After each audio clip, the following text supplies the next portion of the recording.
है, बड़ी मुश्किल से होता है चमन में दीदावर पैदा। अजीजाने मिल्लत इस्लामिया, ये गुजरते पल, ये उतरते चढ़ते सूरज, ये हमारी जिंदगी के अय्याम को कम करते जा रहे हैं।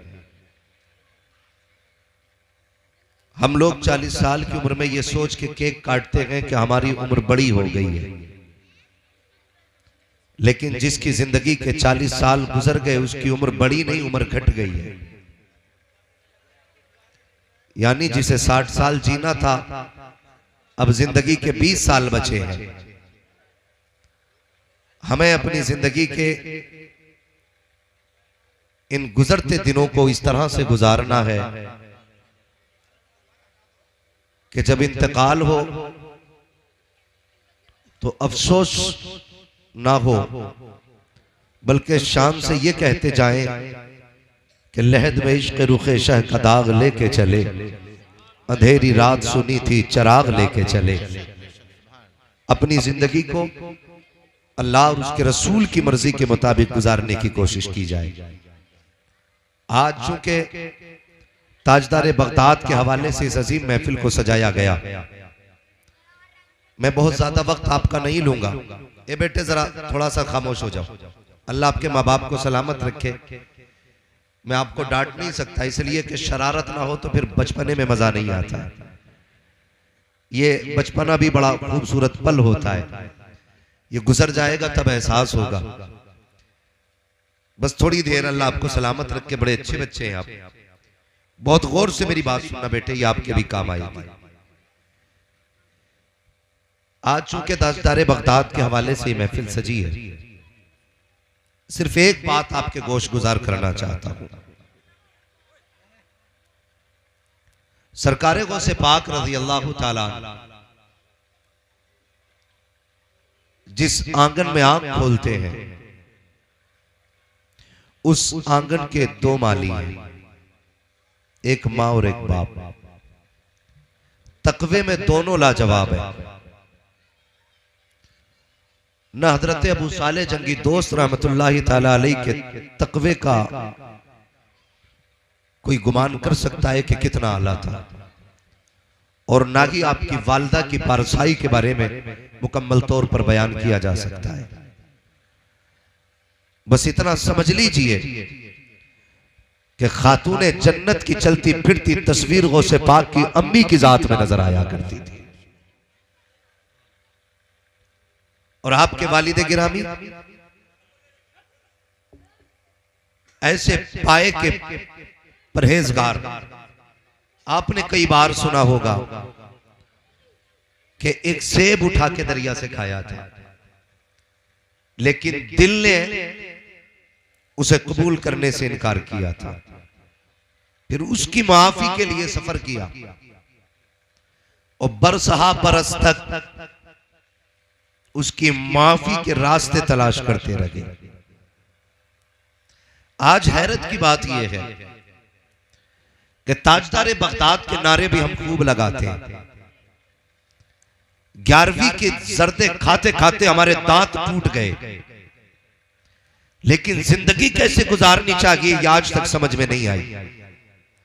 सरकारे गौसे पाक के वालिद तो एक बहता हुआ सेब उठा लेते तो उसकी माफी के लिए परेशान हो जाते। यहां लोग खेत के खेत काट लेते हैं, ख्याल तक नहीं आता। बुरा ना मानिएगा, रमजान के फौरन बाद बकरे खरीदे जाते। बाबा के बकरा ईद आ रही है, थोड़े महंगे करके बेचने। जिनका घर गांव के बाहर होता उनकी तो चांदी कट जाती है। रात को खोल दिए, पूरे इलाके का बरसिंग खा खा के घूमाते। सुबह बांध दिए, खेत वाला जाके कहता ये क्या हुआ? कहते हमारे तो बंदे पड़े, हमने तो खोले ही नहीं। पूरे पूरे बकरे हम चोरी की चारे से पाल लेते हैं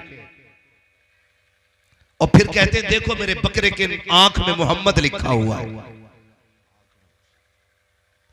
फिर रेट बढ़ाए जाते हैं।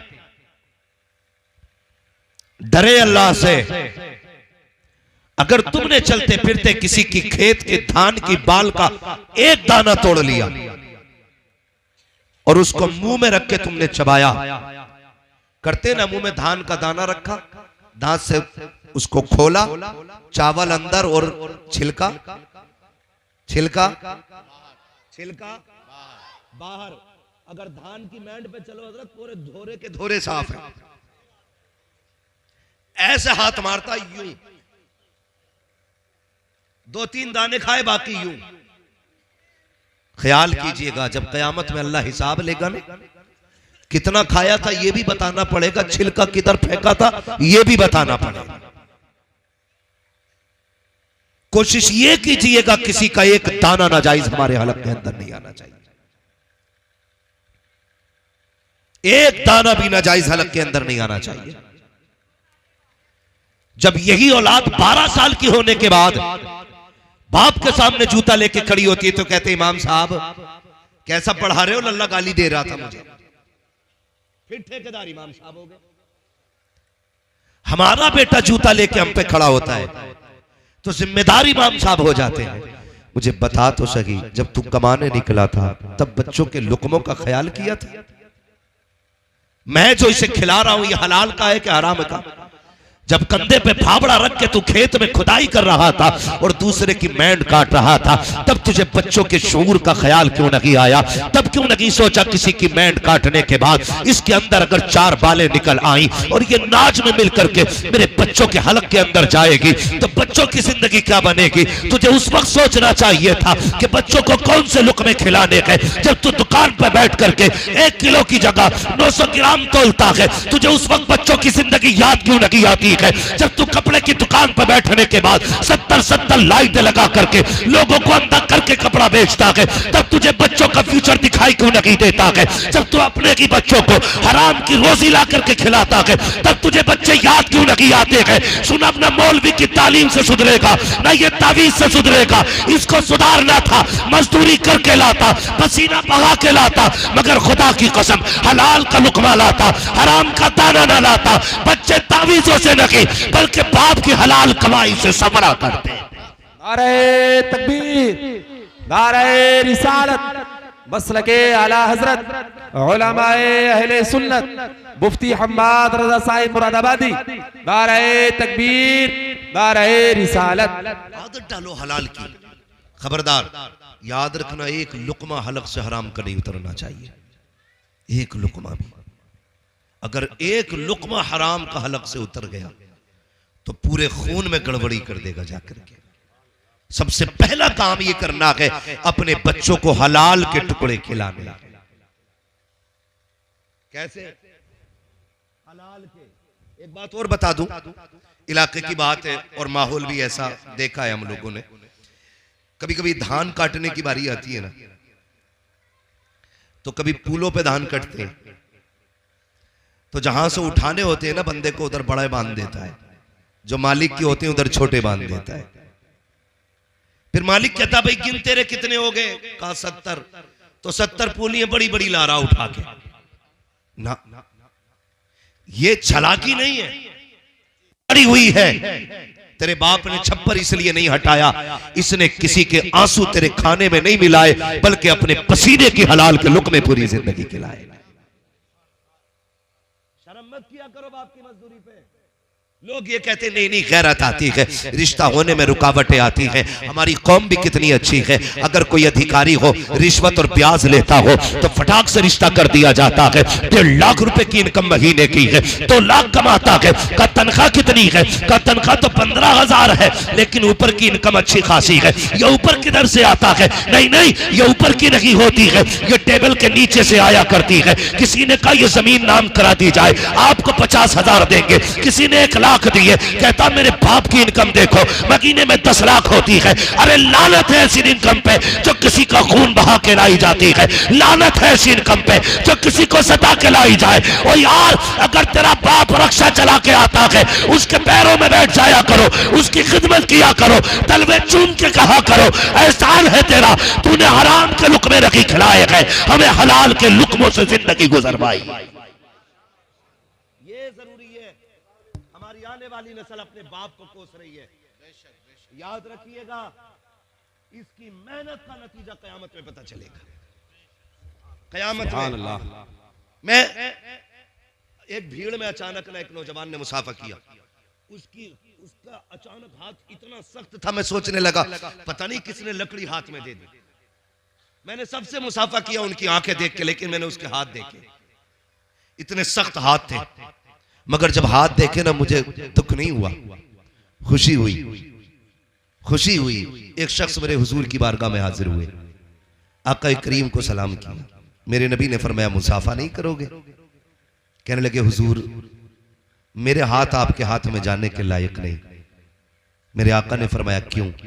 का हुजूर मजदूरी करता हूं, हाथों में ठेठे पड़ी हैं। मेरे हुजूर ने फरमाया जरा हाथ दिखाओ। जब दिखाया तो हाथों में ठेठे और छाले थे। हुजूर ने फरमाया मेरा जी चाहता है मैं तेरे हाथ चूम लूं। और उसी दिन मेरे नबी ने ऐलान किया था अल कासिबु हबीबुल्लाह, बच्चों को मेहनत करके पालना। मेहनत करने वाला कयामत के दिन अल्लाह की हबीबों की जमात में खड़ा किया जाएगा, अल्लाह के प्यारों की सफ में खड़ा किया जाएगा। लेकिन किसे पड़ी हिसाब आखिरत की वो तो बाद में देखा जाएगा। अभी तो प्रधान से ऊंची बिल्डिंग जानी चाहिए, अभी तो ठेकेदार से बड़ा गेट लगवाना है, अभी तो बैठक ऐसी होनी चाहिए लोग खाली रौनक के लिए आया करें, देखने आया करें। हम तो इस नामोनमूद के लिए मर रहे हैं, मर के देख बैठक में 10 लाख लगे हो या 10 रुपए लगे हो, जब मरेगा तो वही कोरा कफन लट्ठे का दिया जाना है। कब्र भी बराबर बराबर होनी है, तेरे कद के बराबर तुझे जमीन मिलनी है, तुझे 10-12 फीट ज्यादा नहीं मिलनी है। कफन तुझे कोई आला मयार का नहीं दिया जाना है, अलग अलग कलर के नहीं है। कफन का रंग भी एक है, कब्र भी एक ही जमीन में बननी है, लेटना भी एक ही जगह है। तो फिर इतराना किस बात का है? आज ले उनकी पना, आज मदद मांग उनसे, कल मानेंगे कयामत में अगर मान गए। दारे रिसालत मसलके आला हजरत उलमाए अहले सुन्नत इस्लाहे मुआशरा कॉन्फ्रेंस सरजमीने अदलपुर दारे तकबीर। बिल्कुल बचिए हराम के लुक्मों से, हलाल खाइए, चटनी खाइए, रब का शुक्र अदा कीजिए, रब का शुक्र अदा कीजिए। किसी का हक मार के खाना, किसी की जायदाद पे कब्जा करके बिल्डिंग उठा लेना, ये कोई कमाल की बात नहीं है। कमाल तो जब है भले गुर्बत में गया हो, तेरे बदन पे 1000 पैबंद रहे हो, लेकिन तेरे जनाजे को जाता हुआ लोग देखें तो ये सोच के दौड़े चलो यार जन्नती का जनाजा जा रहा है, एक रब के शुक्रगुजार बंदे का जनाजा जा रहा है। तेरे जनाजे को बोझ समझ के कांधा न दिया जाए, तेरे जनाजे को रहमत समझ के कांधा दिया जाए। ऐसी जिंदगी गुजार के जानी है। आप सरकार गौसे पाक की पूरी जिंदगी पढ़ लें, हमारे बुजुर्गों की पूरी जिंदगी पढ़ लें, पूरी जिंदगी में कहीं भी किसी ने 1 रुपया किसी का हराम का नहीं खाया, 1 रुपया हराम का नहीं खाया। आज नीयतें अच्छी नहीं है इसलिए बरकतें नहीं है, नीयतें अच्छी नहीं है। जमीनों के बंटवारे होते हैं, कह रहा दुआ करना 3 उम्रें करिया, 4थी बार जाने का इरादा है, अल्लाह तुझे लेके जाए, शान से जा, लेकिन किसी का दिल दुखा के ना जा। पता चला भाई मर गया था, यतीम भतीजों की जमीन तो 2 बीघा यूं ही जोत के बढ़ा दी। खुदारा किसी का हक खा के मदीने ना जाना, हक दे के मदीने जाना। कहीं ऐसा ना हो तू गुंबदे खजरा पे पहुंचे और तू सलाम करे, हुजूर की आवाज आए नादान मेरे उम्मती का हक खा के मेरे दरवाजे पे किस मुंह से आया है? तो क्या जवाब दोगे हुजूर को? क्या जवाब दोगे? 1 इंच किसी की नहीं लेनी है। करते क्या है? बड़े चालाक है ये, इंजीनियर से बड़े इंजीनियर है, इतने बड़े माइंडेड है बाबा। हम लोग तो खेत में जाते रहते हैं, नीचे से कुरेदता, नीचे से, और कुरेद का पानी दे देता, वो मेड़ खुद ढह जाती है। खेत वाला अगले दिन पंच को लेके जाता है, कहता कसम खा रही हूं अगर मैंने गिराई हो तो, मैंने तो पानी भरा था बह गई। ये हालात, मैंने तो पानी भरा, कसम खा रही हूं मैंने गिराई हो तो, इतना ही बड़ा मर जाऊं, इसे पता मैं इतना बड़ा पापी हूं, मेरी दुआ कबूल ही नहीं होनी, तो कह रहा इतना ही बड़ा मर जाऊं, मरता ही नहीं, मैंने भी खोद दी। याद रखिएगा मैंड की करवट में बरकत नहीं है, नीयत की सच्चाई में अल्लाह ने बरकत रखी है। नीयत की सच्चाई में छोड़ दे 4 अंगल, क्या चला जाएगा।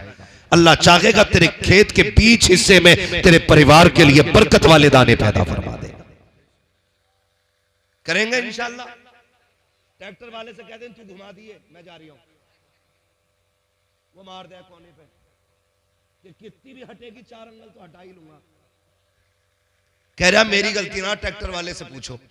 ट्रैक्टर वाले से पूछो, कहता था यार धोखे में कट गया था स्टीयरिंग, रोड पे से मैं गिरता तेरा कभी भी, कभी खंदी में नहीं जाता ट्रैक्टर, बटिया पे चलता। इन झगड़ों से निकलो और कट गई मैं अगर धोखे से, तो कुछ इतने बड़े खतरनाक भी हैं बिना खून पिए मानते नहीं।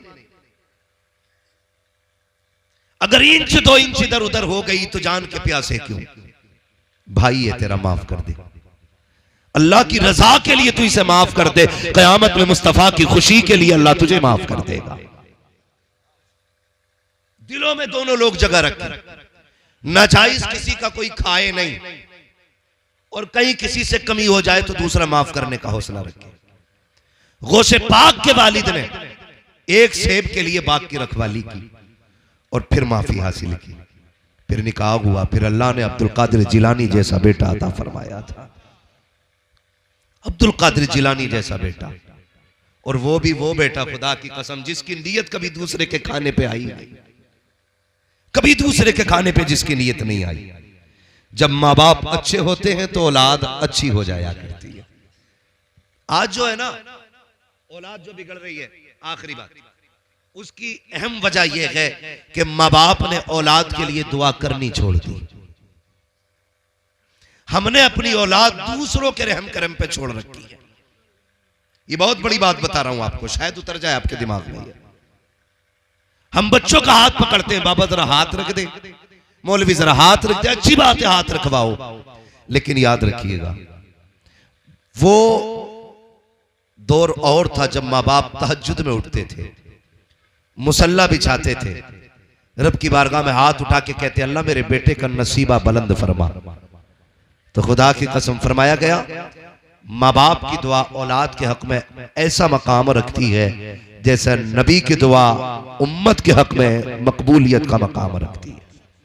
लेकिन हम तो करते ही नहीं दुआ। करे कहां से, अब्बा 3 बजे मोबाइल चला के सो रहा है, बेटा 4 बजे सो रहा है, अब्बा 11 बजे उठता है, बेटा 12 बजे उठता है, कब तहज्जुद कब फजर हो गई किसी को कोई लेना देना नहीं। जब ये बिगड़ा तो गए मौलवी के पास, अब जरा हाथ रख इसको सवार के दिखा, क्या ताकत रह गई है हमारे पास जो हम आपके बच्चों को सवारेंगे। तो काम किया करो, सिर्फ बच्चों को हलाल लुक़मे खिलाओ और रात को उठ करके मुसल्ले बिछाया करो, इनके लिए दुआ किया करो। जो काम तावीज़ों से नहीं हो सकते वो काम अल्लाह माँ बाप की दुआओं के जरिए कर दिया करता है। इसलिए माँ बाप की दुआएं अगर नहीं लगेंगी औलाद बिगड़ेगी। अपना वक्त औलाद के लिए खर्च करें, औलाद आपकी, इनके लिए दुआ का वक्त निकाला करें, रातों को उठा करें, अल्लाह की इबादत किया करें, अल्लाह को राजी किया करें। और कोशिश ये करें कि हम सबसे पहले कोशिश करेंगे इनका रिस्क संवारें, फिर तरबियत दें, फिर देखिए इंशाअल्लाहुल अजीज जब ये 25 नहीं 50 साल का भी हो जाएगा ना, कभी बाप के आगे जूता लेके खड़ा नहीं होगा, बाप की फरमाबरदारी करेगा, ताबेदारी करेगा। और जब ये बाप की फरमाबरदारी करेगा तो आने वाली नस्लें भी फरमाबरदार पैदा होंगी। इसलिए ज़रूरी है कि हम लोग अपने हालात को संवारें, अपने बच्चों की परवरिश सही करें। मेरी तबीयत कोई मुकम्मल तरीके से दुरुस्त नहीं है, इसलिए बस मैं इतनी देर के लिए हाजिर हुआ था। फरमाया गया ए ईमान वालों, अल्लाह से डरो और सच्चों के साथ हो जाओ, अल्लाह से डरो और सच्चों के साथ हो जाओ। अल्लाह से डरने का मतलब क्या है, फ़राइज़ व वाजिबात पे अमल करना है, और जो नवाही है। तबीयत अगर ठीक होती तो मैं 1.5 घंटा ही बोल देता, मसला कोई नहीं। मैं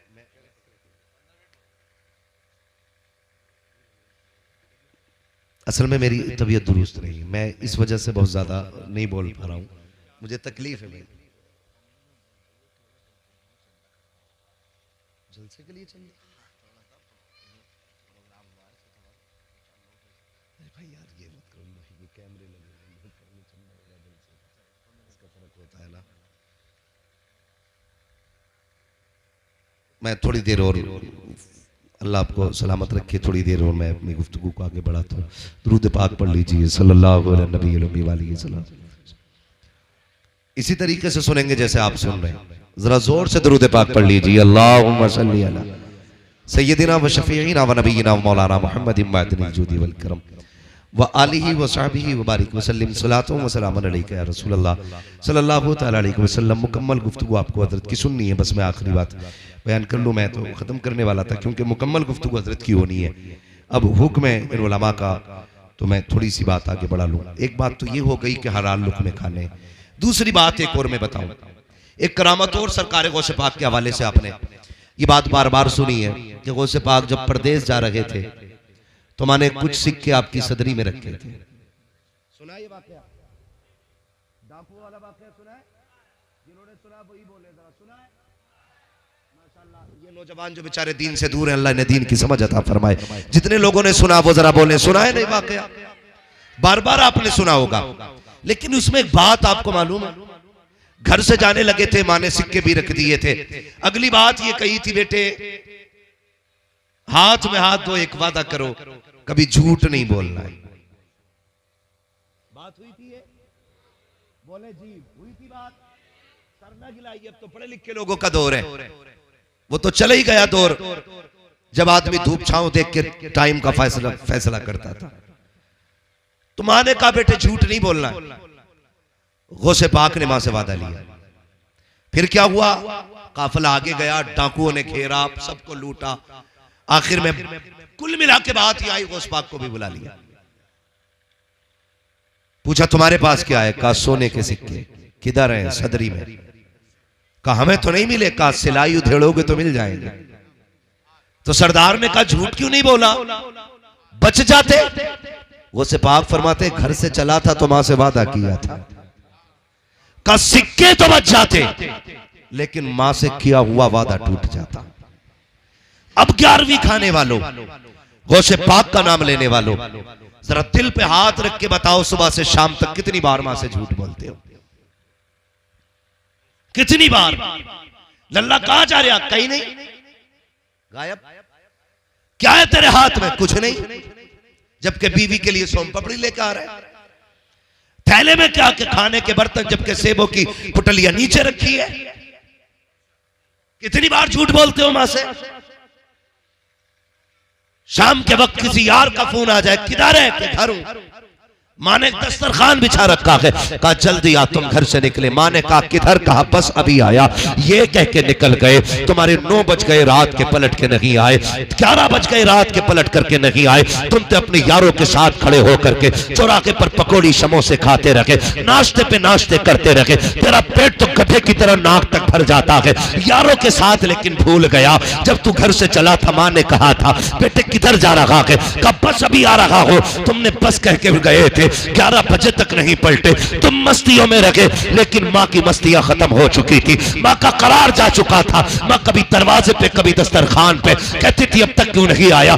ये तो कह के गया था अभी आ रहा हो। तुम ये समझते हो माँ बेवकूफ होती है? खुदा की कसम माँ बेवकूफ नहीं होती है। माँ सीधी हुआ करती है, लेकिन इतनी होशियार होती है कि आज तुम बोल के इसे बेवकूफ बनाते हो, लेकिन हकीकत ये है माँ तो तब तुम्हें समझ लेती थी जब तुम बोलना नहीं जानते थे। माँ उस वक्त तुम्हें पहचानती थी जब तुम कुछ कहना नहीं जानते थे। तू रोता था, माँ कहती थी बेटे के पेट में दर्द है, अभी कोई आला नहीं लगा है। माँ ने तेरी बीमारी का पता लगा दिया। तूने तो रोना चाहा लेकिन रो ना सका। माँ कहती थी इसके गले में तकलीफ है, रो नहीं पा रहा है, कोई मशीन नहीं लगी है। माँ ने तेरा चेहरा देख के बीमारी बता दी। उसे कहते हो ये बेवकूफ है। खुदा की कसम माए बेवकूफ नहीं होती है। माए औलाद से प्यार किया करती है। 11 बजे पलट के आते हो, माँ कहती अब तक कहा था, तो ये कह दिया करते हो कि बस अभी यारों के साथ गया था, माँ दरवाजे के बाहर था। और तुम्हें खुदा का वास्ता माँ से कभी झूठ ना बोला करो, इससे झूठे वादे ना किया करो। जो ये कहा करे वो मान लिया करो। तुम नहीं जानते हो कि इसकी दुआओं में अल्लाह ने वो बरकत रखी है। अगर इससे कह के जाओगे, सच बता के जाओगे, अल्लाह इसकी जबान के सदके में तुम्हारी परेशानी को आसानी में तब्दील। नारे तकबीर, नारे रिसालत, बसलके आला हजरत उलमाए अहले सुन्नत मुफ्ती हम्माद साहिब क़िबला इस्लाहे मुआशरा कॉन्फ्रेंस सरजमीन अदलपुर दारे तकबीर। माँ बाप से झूठ ना बोलना। और कभी कभार आगे लौट के उसने कहा अब तक कहां था, खाना ठंडा हो गया, तो कहता मुंह बंद रख, मुझे नहीं खाना, क्योंकि यारों के साथ ये 2-4 किलो पकौड़ी खा के आया। अब मां को दिखा रहा सब्र अपना, नहीं खाना। सच बता, उसे बेकरार न कर। तू नहीं जानता, भले ही तेरा पेट भरा तू सो गया, लेकिन मां नहीं सो पाएगी। वो उठ उठ के मनाएगी, खा ले मेरे लाल। आज उसे नखरे दिखाते हो। याद रखना, जिस दिन ये कफन में लिपट के चली गई, किसी को दस्तरखान पे तेरा इंतजार नहीं होगा। कोई नहीं आएगा तेरे दस्तरखान पे तेरा इंतजार करने के लिए। 2 बजे आना, 3 बजे आना, कोई तुझसे नहीं कहेगा तूने खाया कि नहीं खाया। मर्जी हो तो निकाल के खा, वरना सो जा, कोई पूछने वाला नहीं। आज ये है इसलिए पूछ रही है तूने खाया कि नहीं खाया। आज ये है तो इसे इंतजार है तेरा। कल ये नहीं होगी तो किसी को इंतजार नहीं होगा। जिस बीवी बच्चों के लिए तुम माँ बाप को छोड़ देते हो, ये चादर तान के सो जाएगी, दरवाजे पे आधा आधा घंटा खड़े होकर तुझे आवाज देनी पड़ेगी, कोई गेट खोलने वाला नहीं होगा। आज माँ है ना, इसकी इज्जत कर लो, इसकी कदर कर लो। खुदा की कसम, कल आओगे तुम्हें लगेगा कोई पूछे मुझसे खाने के लिए, लेकिन कोई पूछने वाला नहीं होगा। जब तुम रोटी की तरफ देखोगे तुम्हें माँ याद आएगी। जब तुम किचन की तरफ जाओगे माँ याद आएगी। जब तुम पानी पियोगे तुम्हें माँ याद आएगी। जब तुम सोचोगे कोई मुझसे पूछने वाला हो हाल, तब तुम्हें माँ याद आएगी। उस दिन तुम्हें लगेगा तुमने क्या खो दिया है। आज माँ है तो नौजवानों इज्जत करो, कदर करो, इससे झूठ ना बोला करो। जो ये कहा करे वो किया करो। यार हजारों मिल सकते हैं, माँ बाप दोबारा नहीं मिलेंगे, माँ बाप दोबारा नहीं मिलेंगे। जिस तरह कायनात का मालिक एक है, अल्लाह एक है, उसी तरह माँ बाप भी हर बंदे के सिर्फ एक ही हुआ। 2 नहीं हो सकते। जिस माँ के जरिए तुम दुनिया में आए हो वो माँ भी एक रहेगी, जिस बाप के जरिए तुम दुनिया में आए हो वो बाप भी एक रहना है। इसलिए खुदारा माँ की भी इज्जत कीजिएगा, बाप की भी इज्जत कीजिएगा। बगदाद वाला बड़ा पीर खुदा की कसम कहता मैं माँ का दिल नहीं तोड़ सकता था। ऐसी 40 सिक्कों की बात करते हो, हम तो 40 लाख में आग लगा देंगे, लेकिन माँ से किया हुआ वादा नहीं तोड़ा जाएगा। अब ये देखिएगा, जब माँ से वादा करके गए, अल्लाह ने क्या इज्जतें बख्शी। जब इतना सुना कि मेरी माँ ने वादा लिया था, इसलिए मैंने झूठ नहीं बोला। चीख निकल गई डाकुओं के सरदार की। उसने कहा था अफसोस है बच्चे, हम खुदा का वादा भूल गए, तू माँ का वादा नहीं भूला। हाथ बड़ा, तौबा करा ले, मुझे भी अपना बना ले। जैसे इतना सरदार ने कहा था, चेले चीख पड़े थे, अजी हुजूर जब चोरी आपके साथ की थी तो जन्नत में अकेले नहीं जाने देंगे, जगह जगह आप जाओगे वहां वहां हम साथ जाए। इसलिए अपने माँ बाप का एहतराम करें, वो से पाक के किरदार को सीखें। और मैं एक बात तो अक्सर कहता हूं, दोस्ती करने से पहले बंदे को देख लो ये अपने माँ बाप का वफादार है कि नहीं। अगर कोई बंदा अपने माँ बाप का वफादार ना हो और तुम्हारी यारी का दम बढ़ता है तो लात मार देना। इसलिए कि जो अपने माँ बाप का नहीं हो सकता वो कभी तुम्हारा भी नहीं हो सकता है। अगर आज फायदे के लिए उसने माँ बाप छोड़े हैं, कल फायदे के लिए तुम्हें छोड़ देगा। इसलिए दोस्ती करने से पहले उसकी जिंदगी देखा करो माँ बाप के साथ कैसी है। जो माँ बाप का वफादार हो आंखें बंद करके हाथ मिला लेना, इसलिए कि माँ बाप के वफादार बेटे कभी गद्दार नहीं होते, कभी गद्दार नहीं होते। इसलिए बगदाद वाले ने यह भी सिखाया माँ का कैसे एहतराम करना है, माँ की कैसे इज्जत करनी है। याद रखिएगा, पहले अल्लाह तकवा अता फरमाता है, उसके बाद करामत का नूर अता फरमाया जाता है। तकवा इख्तियार कीजिए, फिर देखिए अल्लाह करामत का नूर कैसे अता करता है। तकवे का तो कमाल सरकार गौसे पाक का। फिर अल्लाह ने करामत का वो नूर अता फरमाया कि अगर हड्डियां इकट्ठा करके मुर्गे को बोल देते हैं कुंबे इज़्निल्लाह, वो भी खड़ा हो जाया करता है। मुर्दों को बोल देते हैं कुंबे इज़्निल्लाह, उठ के बैठ जाया करते हैं। ये कैसा था, कैसे हुआ? खुदा की कसम, बस यूं समझ लीजिए, जो खुदा का हो जाता है पूरा जहान उसका हो जाया करता है। करेंगे इंशाल्लाह माँ बाप का एहतराम, हलाल लुक़मे खाएंगे इंशाल्लाह। किसी का बरसिंग तो नहीं काटेंगे रात में, किसी के फूले बांध के तो नहीं लाएंगे, किसी की पराल चुरा के तो नहीं जलाएंगे। सर्दी आ रही है, होता क्या, ताप रहे, गरी देखी खींच के जला दिया, थोड़ी देर मौज की चली गई। नहीं, ऐसी जिंदगी गुजार के जाओ, तुम्हारा किरदार बता दे ये मुस्तफा का कलमा पढ़ने वाला जा रहा है। लाख दो लाख पे लात मार दो अगर हराम का है, ठोकर मार दो। इसलिए कि जो हमारे नबी को पसंद नहीं है वो हमें भी पसंद, हमें भी पसंद, हमें भी पसंद। बेटी माँ बहनों को जाके समझाना, लल्ला अगर 5 रुपए में सौदा भी ले आए और 5 रुपए वापस भी ले आए तो उसे चालाक मत कहना, उसे चोर कहना। और जल्दी से पहले 3 बच्चे की गलती पे पर्दा न डालना है, उसको डांट करके सुधारना है, खबरदार ये पैसे वापस करके आ। ये हमारे नबी ने हमारे लिए हराम बताए। ये बच्चों को आप तालीम दो, पूरी जिंदगी किसी का 1 रुपया हराम का बच्चा नहीं लेगा। फरमाया गया है, ए ईमान वालों अल्लाह से डरो और सच्चों के साथ हो जाओ।